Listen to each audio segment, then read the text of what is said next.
We are Ole Miss Rebels. As Mississippi's flagship university, we dig deeper, see farther, work harder. We pioneered human organ transplants. We helped prove Einstein's theory of gravitational waves. We are conducting life-changing research that solves the problems of today. We are Ole Miss, transforming lives and the world. Hey, welcome to the POMcast with Stephen Willis. We're going to start in a few minutes, but I want to tell you to hit up our social sites, retweet, share, comment, like, do all of that stuff. It can only help us out and it'll make the show even better. But we're getting ready to give you a lot of good Ole Miss information, and I just thought I would tell you that because the POMcast is starting. Well, it's starting right now. Wait, no, that's a little early. It is starting right about now. All right, welcome to the POMcast on this Wednesday morning. I am your host, Stephen Willis. Before we get started, got a ton of stuff to go to, a depth chart release, and we're going to talk about the surprises there. And we have the press conference highlights from yesterday, including Lane Kiffin, Otis Reese, and Jerry and Ely. So stick around for that. But first, I want to tell you about Travel and Cruise World. That's 1-800-330-7461. 1-800-330-7461. Basically, what I want to do is in this COVID time of all these rules and you never know what's going to happen and what's going on, this is going to provide a resource of people on the ground where you want to vacation. If you're coming to Central Florida, they have their ear on the pulse, their hand on the pulse of the Disney attractions, the Universal attractions, the beaches, the other attractions around Central Florida. There's so much to do down here. These guys have it all on lockdown. So give them a call at 1-800-330-7461. That's travelandcruiseworld.com, travelandcruiseworld.com. See Central Florida like a local. Also, if you're interested in watching the podcast, we're available on Twitter at the Stephen Willis and at Ole Positively. We are on Facebook at facebook.com/POMcast. We are on YouTube at Positively Ole Miss. Hit the bell, subscribe. You'll know not only that we're streaming, you'll know what we're streaming about, and we're on Twitch at Positively Ole Miss. Audio-wise, for a podcast that's released for the show, each show, Apple Podcasts, Google Podcasts, Stitcher, SoundCloud, Spotify, iHeartRadio, TuneIn Radio, Pandora, Amazon, and Audible. Basically any flavor that you need for podcasting we're available on, so enjoy that. So yesterday, big news came out. The depth chart was released, and we are going to talk a lot about that. We got about 6.5 minutes of presser highlights, and we're going to talk about our weekend lineup a little bit. We're starting to ease into that. You know how hard it's been to keep this under wraps for as long as we have? I mean, all this exciting news and everything coming up, it is really hard. I'm a terrible gift giver, and, stuff like this. I just want to tell you guys, desperately.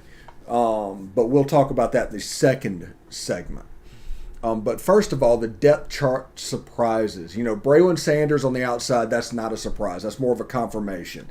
He's basically expected to be the guy. They're going to move around and they're going to use him a little bit in that Elijah Moore role. Dontario Drummond at slot does not match what we were told going through camp early on. Who's doing what's going on. Now, I think Dontario Drummond, John Rice Plumlee, and Jacour Pearson together can provide a lot of the same stuff that Elijah Moore provided. You can't provide everything that Elijah Moore provided on one player. There's not a guy, that guy's not in the room. So I think you're going to see a little bit of mix and match of those three. Also, Jacour Pearson, number 3. Kentrell Bullock, number 3. I'm sorry. Jacour Pearson, number 0. Kentrell Bullock is moved to number 3. I'm kind of looking forward to that. I noticed that this morning. The offensive line, Orlando Amana, there's been several rumors going on about him. He's appearing on the depth chart. Starters, Nick Broker, Caleb Warren, Ben Brown, Jeremy James to go with Amana. Chase Rogers starting at tight end. Hudson Wolf is the backup. We've talked about that ad nauseum. Jonathan Mingo wins the job on the other side. No surprise there. Matt Corral, the starter. Also, Tyrell Pigram. I'm butchering his name. I apologize for that. But he transferred into Ole Miss and probably is going to end up being the backup quarterback, the emergency guy this year. Former starter at Maryland who transferred to Western Kentucky. They brought in the Houston Baptist offensive coordinator, more of an air raid guy who brought his own quarterback from Houston Baptist. That's the reason he transferred out. It wasn't one of those situations like Eric Gilbert moving around to different places. There's a genuine reason for that. I mean, this is his last year of eligibility. There is, last chance hotel for him here, and he wants to go do that, wants to be a grad transfer and experience college one more time, being part of a team one more time with DJ Durkin, who recruited him. I mean, it's hard to blame him on that one. But Kincaid Dent is by himself on the line on the depth chart. He's not an or. Not as many ors as you would expect.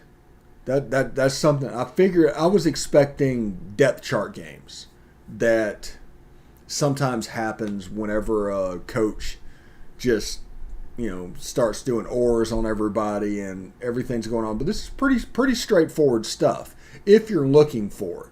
If you're not looking for it, if you think all depth charts are a waste of time and everything, I mean, it can be meaningful and they can play games. Both things can be true and be perfectly acceptable.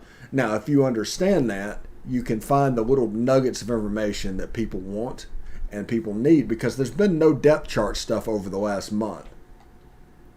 Defensive side of the ball, they're listing the defense as a 4-2-5.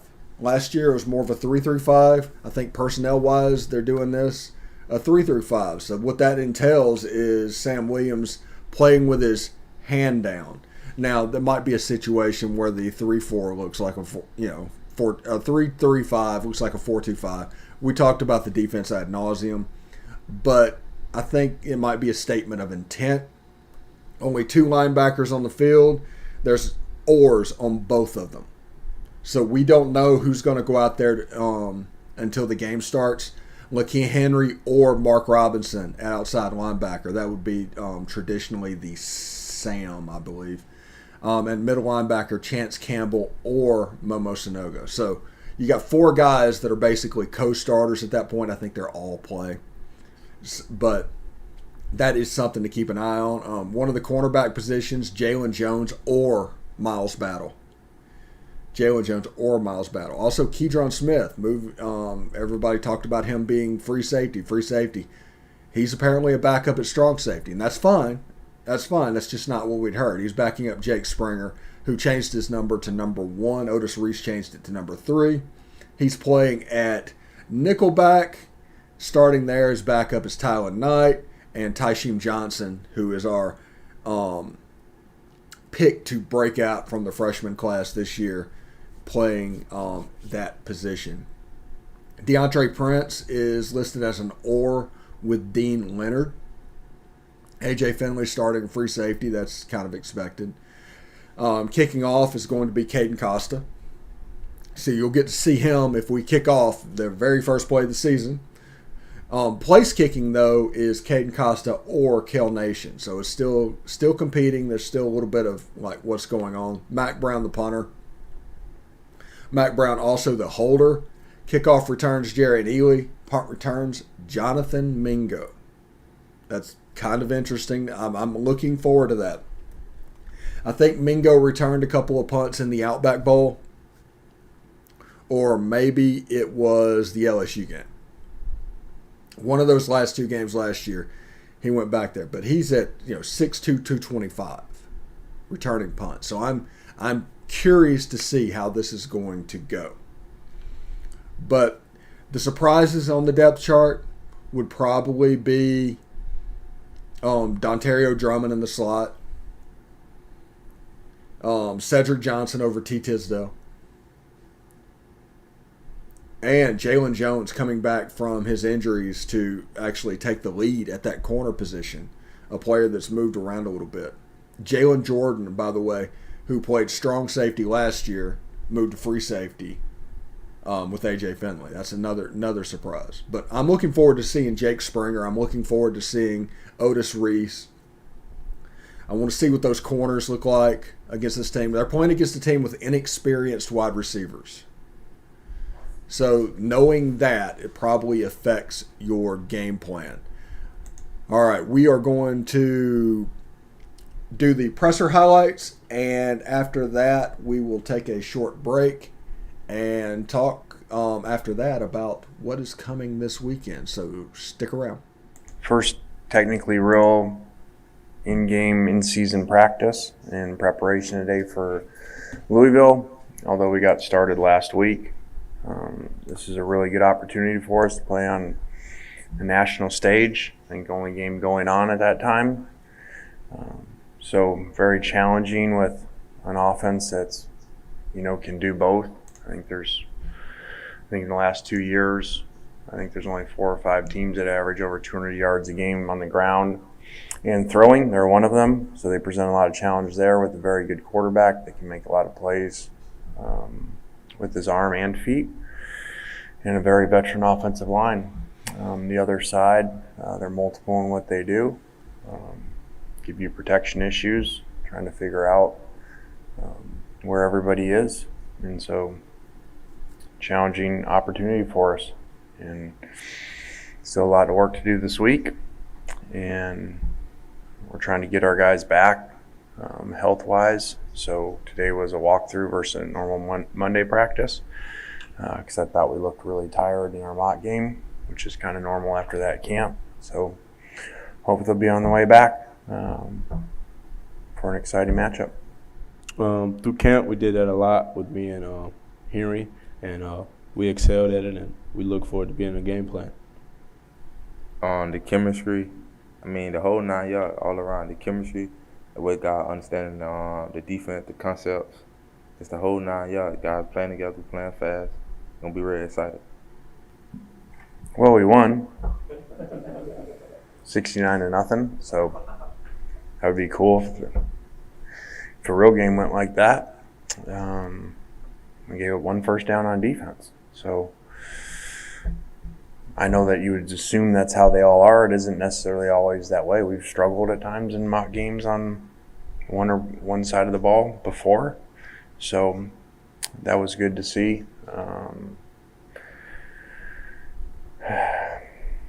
And it was pretty easy. So everything seemed good. Played a bunch of players. So really, I think it helped the substitutions for special teams, headsets, all that stuff as much as anything. Real excited, man.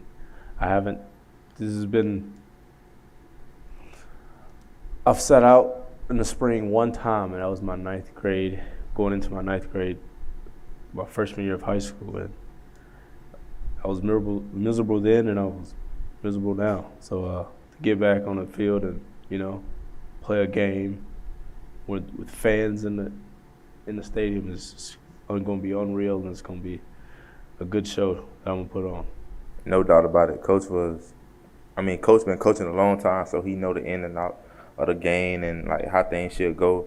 But I see what he was saying, like us missing the spring and them coaches just not getting here, and new players coming in. We miss like understanding, like having a whole year understanding the scheme of things and like tackling little things. 'Cause like every coach wants things done different, and every coach like teaches things different in their way.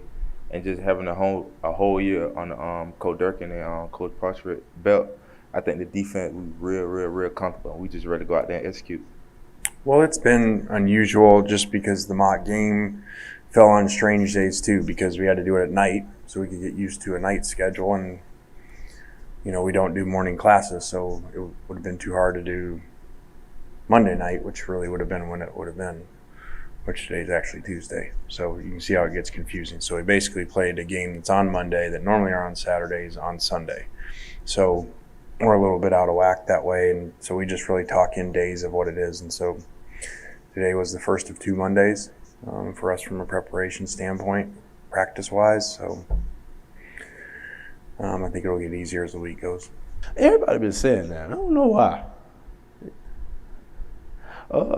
I do feel faster. I wouldn't say I do feel faster, but I feel like I'm moving more efficiently.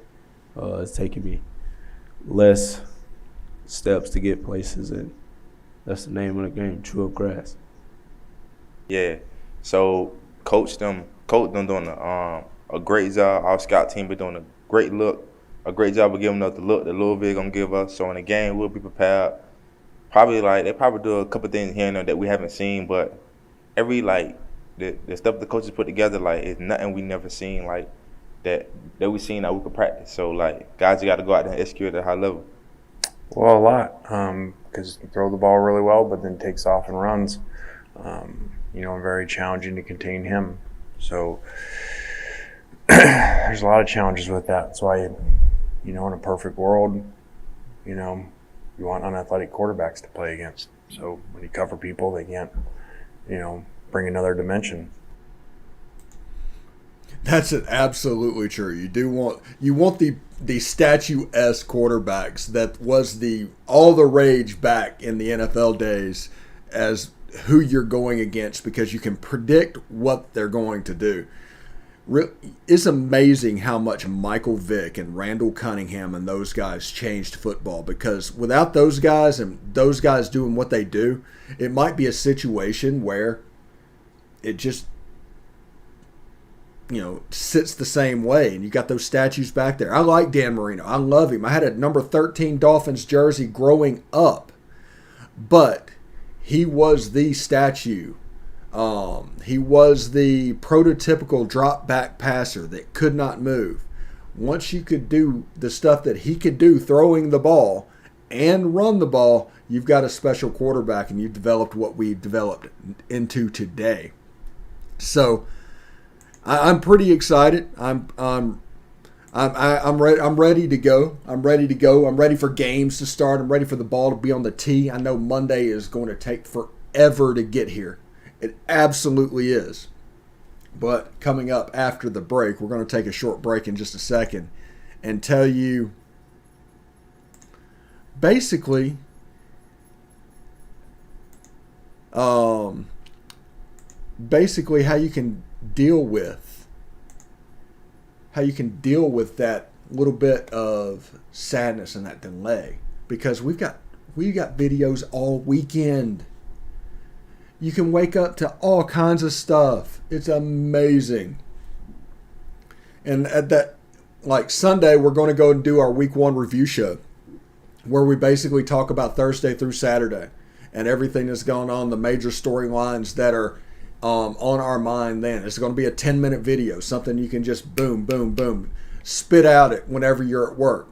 Little pieces of information that you might not have been able to pay attention to on the weekend. And we also have Biscuits and SEC going to do a weekly SEC preview show. Yeah, we're going to talk about that when we come back. We have Marshae Green. Sunday, you can watch an interview with Marshae Green talking about his time in Canada, his playing style, and the 2021 Rebels.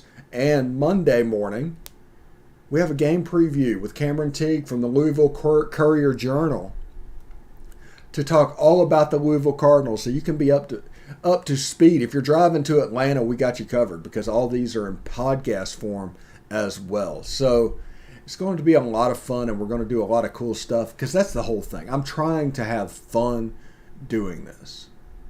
Actually, we're going to take the break real quick, and when we come back, we will tell you all about what we're doing for the weekend and what our vision is for it to happen. Stick around.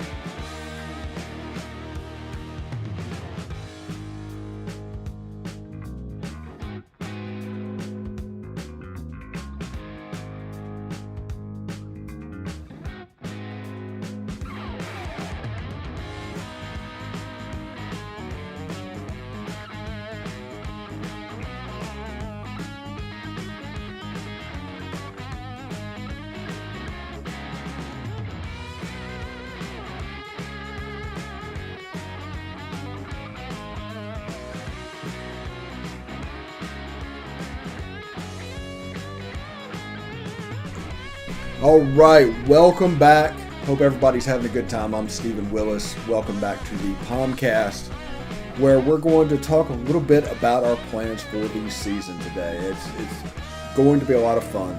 As you can see through our free products, the POMcast, SEC After Dark, Best of the West, and Beast of the East. Craig Ladd is ill. COVID is going through our staff at the moment. So hopefully that's coming back soon. I could have pinch hit for Craig, but I didn't want the same show to happen that's going to happen for SEC After Dark, because that's going to be the fun show. That's one of the tentpole shows of our channel. So I'm pretty excited about that. But that's why there's no Beast of the East this week. Those free shows are always going to be free, everything. But we're doing things on our Patreon. And we would like to ask all of y'all to join our Patreon, because we're kind of taking this as a PBS.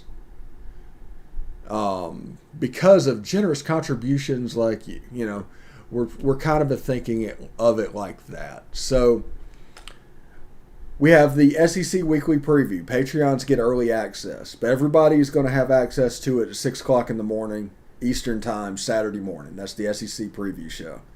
All interviews, we're probably going to do them on Sunday. We're going to do them at a time when there's nothing else really going on.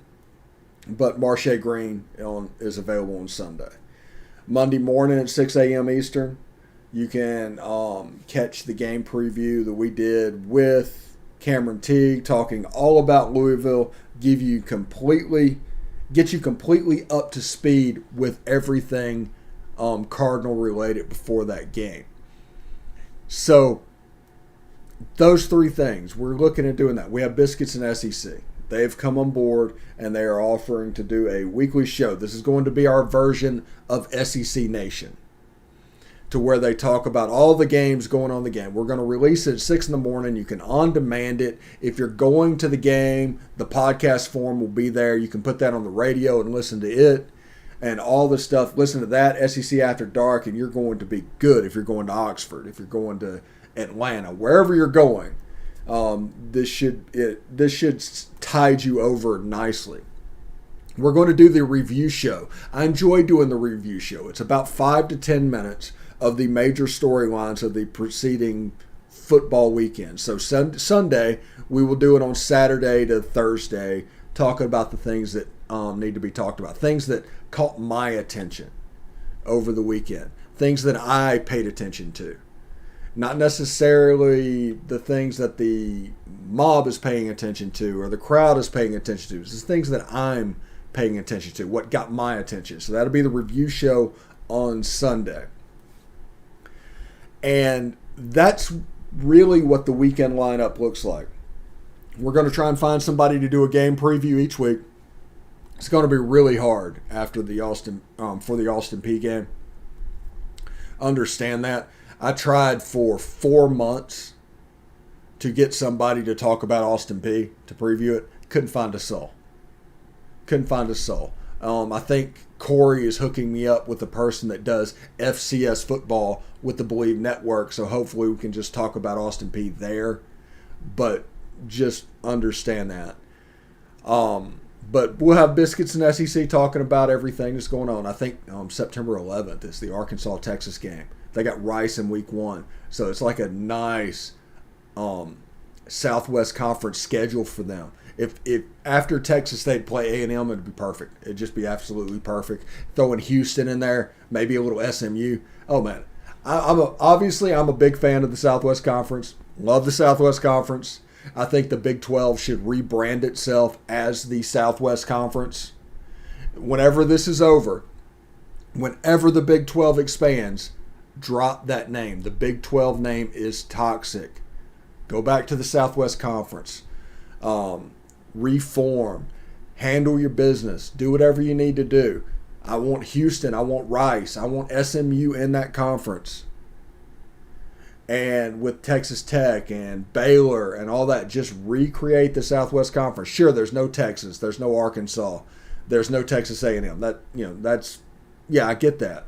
But if you were to make that a completely regional thing, and hopefully Iowa State bells to the Big Ten, and you can shrink that footprint a little bit. Not so much Midwest and more Southwest, and get teams like Boise, get teams like Colorado State, get a team like New Mexico. It's not necessarily about eyeballs. Just make it a regional league and just be the Southwest Conference. Don't worry about what others are doing. Just be the Southwest Conference. And if you do that, you have a chance to survive. You really do. But, man, I went off on a tangent there. So, but I do want to tell you, just like tune in Saturday morning for Biscuits and SEC's Week 1 preview. We're going to have a different person from Biscuits and SEC each week, and they're going to talk about the games going through. This week, we talk about the storylines going into Week 1, breakout players expected in Week 1, and we go game by game. Some of these games that you're expecting to win, like Alabama, we genuinely talk about. We think there could be a slow start to that game. We expect Alabama to win by a few scores. But it's one of those games that might go into halftime and you're like scratching your heads like, what's going on? Kentucky could be in trouble for UL Monroe. They're playing against a team that runs the football, that moves the clock. They're favored by 31. And they're just now discovering the forward pass. Now, I think they're going to run the ball. I think all that's going to be good.